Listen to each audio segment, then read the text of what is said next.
बोलिए साईनाथ महाराज की जय। बाबा की कृपा से आज हम अध्याय 47 प्रारंभ करते हैं।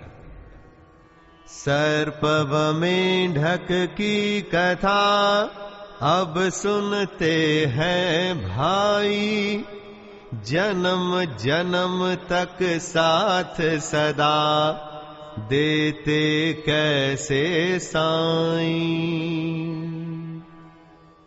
गत अध्याय में बाबा द्वारा बताई गई 2 बकरों के पूर्व जन्मों की वार्ता थी और इस अध्याय में कुछ और भी पूर्व जन्मों की स्मृतियों का वर्णन किया जाता है। प्रस्तुत कथा वीर भद्रप्पा और चेनब साप्पा के संबंध में है। प्रस्तावना। हे त्रिगुणातीत ज्ञानावतार श्री साईं, तुम्हारी मूर्ति कितनी भव्य और सुंदर है। हे अंतर्यामी, तुम्हारे श्री मुख की आभा धन्य है। उसका क्षण मात्र भी अवलोकन करने से पूर्व जन्मों के समस्त दुखों का नाश होकर सुख का द्वार खुल जाता है। परंतु हे मेरे प्यारे श्री साईं, यदि तुम अपने स्वभाववश ही कुछ कृपा कटाक्ष करो तभी इसकी कुछ आशा हो सकती है। तुम्हारी दृष्टि मात्र से ही हमारे कर्म बंधन छिन्न भिन्न हो जाते हैं और हमें आनंद की प्राप्ति हो जाती है।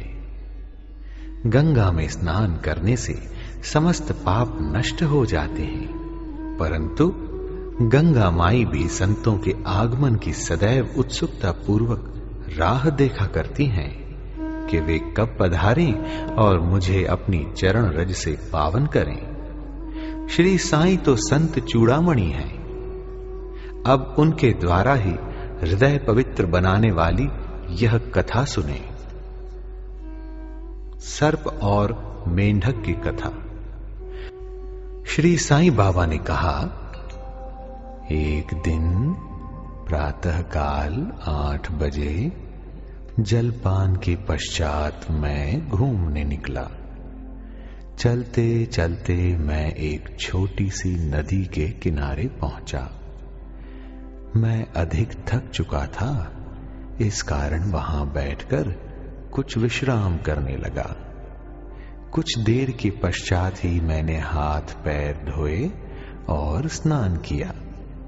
तब कहीं मेरी थकावट दूर हुई और मुझे कुछ विश्रांति का अनुभव होने लगा। उस स्थान से एक पगडंडी और बैलगाड़ी के जाने का मार्ग था, जिसके दोनों ओर सघन वृक्ष थे। मलय बयार मंद मंद बह रही थी। मैं चिलम भर ही रहा था कि इतने में मेरे कानों में एक मेंढक के बुरी तरह टर्राने की ध्वनि पड़ी। मैं चकमक सुलगा ही रहा था कि इतने में एक यात्री वहां आया और मेरे समीप आकर उसने मुझे प्रणाम किया और घर पर पधारकर भोजन तथा विश्राम करने का आग्रह किया। उसने चिलम सुलगाकर मेरी ओर पीने के लिए बढ़ाई। मेंढक के टर्राने की ध्वनि सुनकर वह उसका रहस्य जानने के लिए उत्सुक हो उठा। मैंने उसे बतलाया कि एक मेंढक कष्ट में है, जो अपने पूर्व जन्म के कर्मों का फल भोग रहा है। मैंने उसे बतलाया कि एक मेंढक कष्ट में है, जो अपने पूर्व जन्म के कर्मों का फल भोग रहा है। पूर्व जन्म के कर्मों का फल इस जन्म में भोगना पड़ता है, अतः अब उसका चिल्लाना व्यर्थ है। एक कश लेकर उसने चिलम मेरी ओर बढ़ाई। थोड़ा देखूं तो आखिर बात क्या है, ऐसा कहकर वह उधर जाने लगा। मैंने उसे बतलाया कि एक बड़े सांप ने एक मेंढक को मुंह में दबा लिया है, इस कारण वह चिल्ला रहा है। दोनों ही पूर्व जन्म में बड़े दुष्ट थे और अब इस शरीर में अपने कर्मों का फल भोग रहे हैं। आगंतुक ने घटना स्थल पर जाकर देखा कि सचमुच एक बड़े सर्प ने एक बड़े मेंढक को मुंह में दबा रखा है। उसने वापस आकर मुझे बताया कि लगभग 2 घड़ी में ही सांप मेंढक को निगल जाएगा।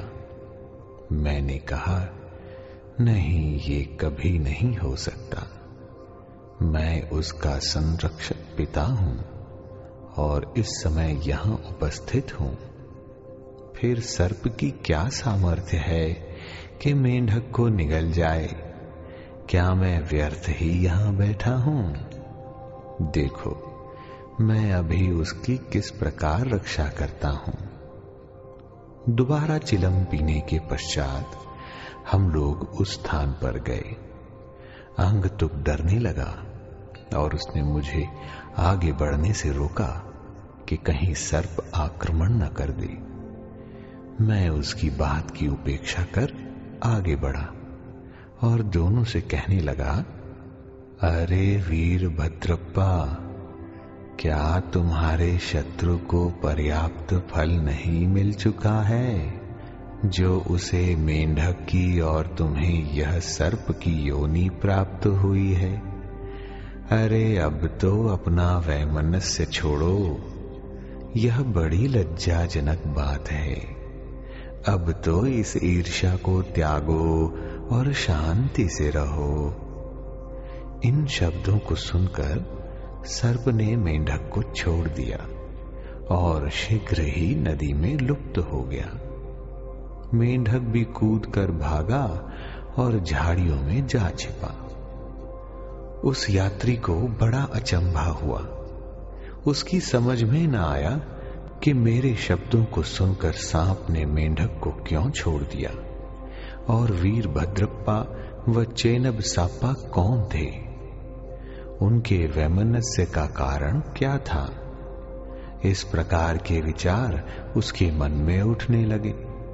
मैं उसके साथ उसी वृक्ष के नीचे लौट आया और चिलम पीने के पश्चात उसे इसका रहस्य सुनाने लगा। मेरे निवास स्थान से लगभग 4-5 मील की दूरी पर एक पवित्र स्थान था जहां महादेव का एक मंदिर था। मंदिर अत्यंत जीर्ण शीर्ण स्थिति में था, सो वहां के निवासियों ने उसका जीर्णोद्धार करने के हेतु कुछ चंदा इकट्ठा किया। पर्याप्त धन एकत्र हो गया और वहां नित्य पूजन की व्यवस्था कर मंदिर के निर्माण की योजनाएं तैयार की गईं। एक धनाढ्य व्यक्ति को कोषाध्यक्ष नियुक्त कर उसको समस्त कार्य की देखभाल का भार सौंप दिया गया। उसको कार्य, व्यय आदि का यथोचित विवरण रखकर ईमानदारी से सब कार्य करना था। सेठ तो एक उच्च कोटि का कंजूस था। उसने मरम्मत में अत्यंत अल्प राशि व्यय की। इस कारण मंदिर का जीर्णोद्धार भी उसी अनुपात में हुआ। उसने सब राशि व्यय कर दी तथा कुछ अंश स्वयं हड़प लिया और उसने अपनी गांठ से एक पाई भी व्यय न की। उसकी वाणी अधिक रसीली थी, इसलिए उसने लोगों को किसी प्रकार समझा बुझा लिया और कार्य पूर्ववत ही अधूरा रह गया। लोग फिर संगठित होकर उसके पास जाकर कहने लगे, सेठ साहेब, कृपया कार्य शीघ्र पूर्ण कीजिए। आपके प्रयत्न के अभाव में ये कार्य पूर्ण होना कदापि संभव नहीं। अतः आप पुनः योजना बनाइए, हम और भी चंदा आपको वसूल करके देंगे। लोगों ने पुनः चंदा एकत्रित कर सेठ को दे दिया। उसने रुपए तो ले लिए, परंतु पूर्ववत ही शांत बैठा रहा। कुछ दिनों के पश्चात उसकी स्त्री को भगवान शंकर ने स्वप्न दिया कि उठो और मंदिर पर कलश चढ़ाओ। जो कुछ भी तुम इस कार्य में व्यय करोगी, मैं उसका 100 गुना अधिक तुम्हें दूंगा। उसने यह स्वप्न अपने पति को सुना दिया। सेठ भयभीत होकर सोचने लगा कि ये कार्य तो ज्यादा रुपए खर्च कराने वाला है, इसलिए उसने ये बात हंसकर टाल दी कि ये तो एक निरा स्वप्न ही है और उस पर भी कहीं विश्वास किया जा सकता है। यदि ऐसा होता तो महादेव मेरे समक्ष ही प्रकट होकर ये बात मुझसे न कह देते। मैं क्या तुमसे अधिक दूर था? ये स्वप्न शुभदायक नहीं, ये तो पति पत्नी के संबंध बिगाड़ने वाला है। इसलिए तुम बिल्कुल शांत रहो। भगवान को ऐसे द्रव्य की आवश्यकता ही कहां जो दानियों की इच्छा के विरुद्ध एकत्र किया गया हो। वे तो सदैव प्रेम के भूखे हैं तथा प्रेम और भक्ति पूर्वक दिए गए एक तुच्छ तांबे का सिक्का भी सहर्ष स्वीकार कर लेते हैं। महादेव ने पुनः सेठानी को स्वप्न में कह दिया कि तुम अपने पति की व्यर्थ की बातों और उनके पास संचित धन की ओर ध्यान न दो और न उनसे मंदिर बनवाने के लिए आग्रह ही करो। मैं तो तुम्हारे प्रेम और भक्ति का ही भूखा हूं। जो कुछ भी तुम्हारी व्यय करने की इच्छा हो सो अपने पास से करो। उसने अपने पति से विचार विनिमय करके अपने पिता से प्राप्त आभूषणों को विक्रय करने का निश्चय किया। तब कृपण सेठ अशांत हो उठा। इस बार उसने भगवान को भी धोखा देने की ठान ली। उसने कौड़ी मोल केवल 1000 रुपयों में ही अपनी पत्नी के समस्त आभूषण स्वयं खरीद डाले और एक बंजर भूमि का भाग मंदिर के निमित्त लगा दिया, जिसे उसकी पत्नी ने भी चुपचाप स्वीकार कर लिया।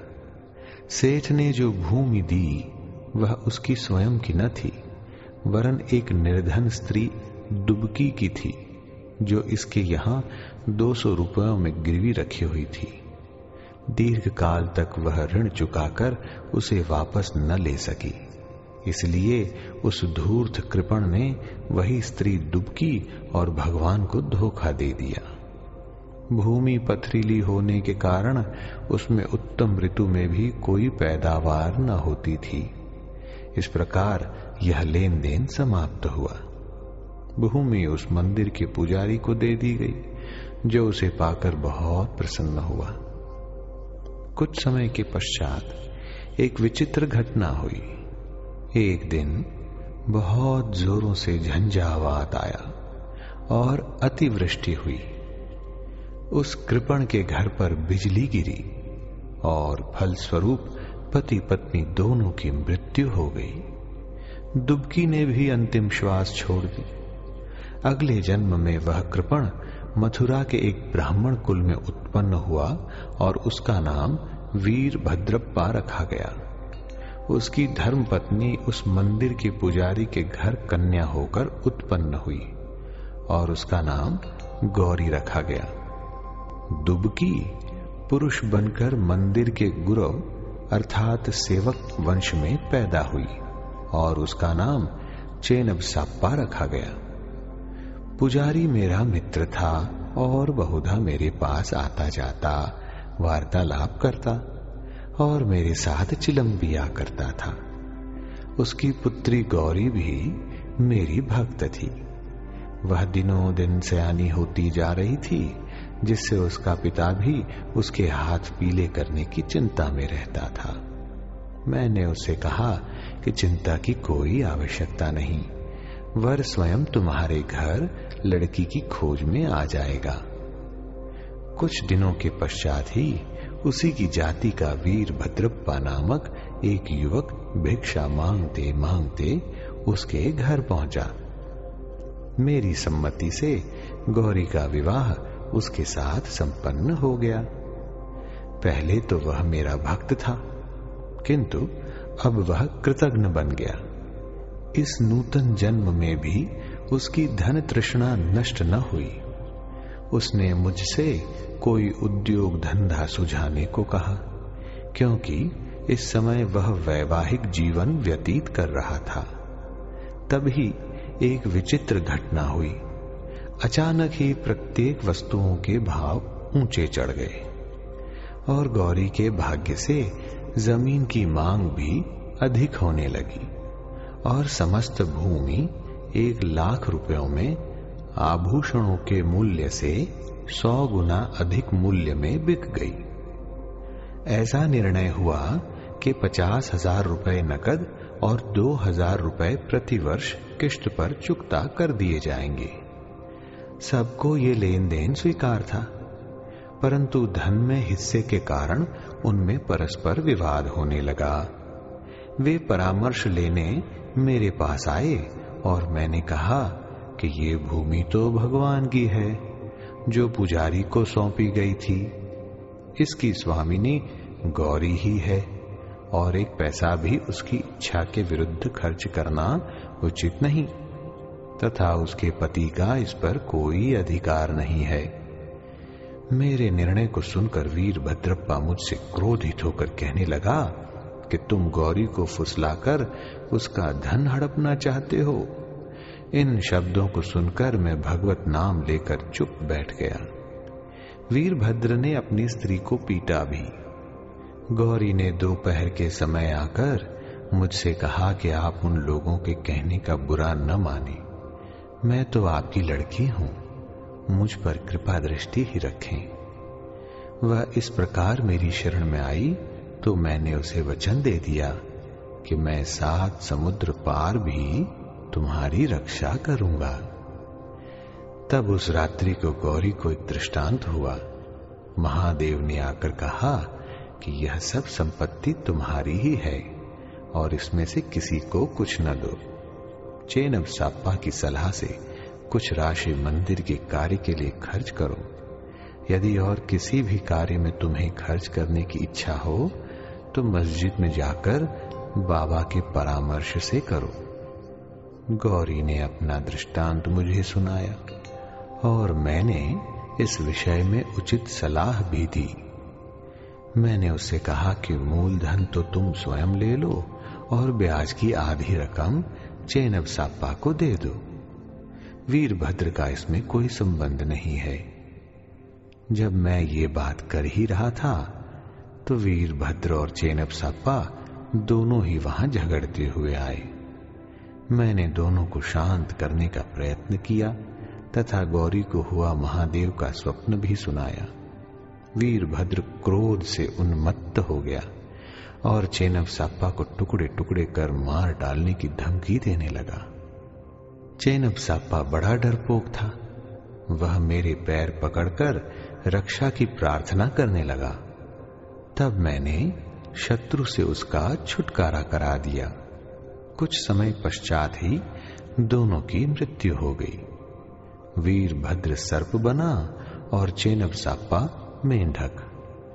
चेनब साप्पा की पुकार सुनकर और अपने पूर्व वचन की स्मृति करके यहां आया और इस तरह से उसकी रक्षा कर मैंने अपने वचन पूर्ण किए। संकट के समय भगवान दौड़कर अपने भक्त के पास जाते हैं। उसने मुझे यहां भेजकर चेनब साप्पा की रक्षा कराई। ये सब ईश्वरीय लीला ही तो है। अब आइए देखते हैं कि इसमें हमें शिक्षा क्या मिलती है। इस कथा की यही शिक्षा है कि जो जैसा बोता है वैसा ही काटता है। जब तक कि भोग पूर्ण नहीं होता, पिछला ऋण और अन्य लोगों के साथ लेन देन का व्यवहार जब तक पूर्ण नहीं होता, तब तक छुटकारा भी संभव नहीं है। धन तृष्णा मनुष्य का पतन कर देती है और अंत में इससे ही वह विनाश को प्राप्त होता है। जिसकी रक्षा का वचन दिया साईं ने हो, दुश्मन चाहे जो करे बाल न बांका हो। श्री सद्गुरु साईनाथार्पणमस्तु। शुभम भवतु। हे बाबा, आपका लाख लाख धन्यवाद है और आपको कोटि कोटि प्रणाम है। अध्याय 47 संपूर्णम।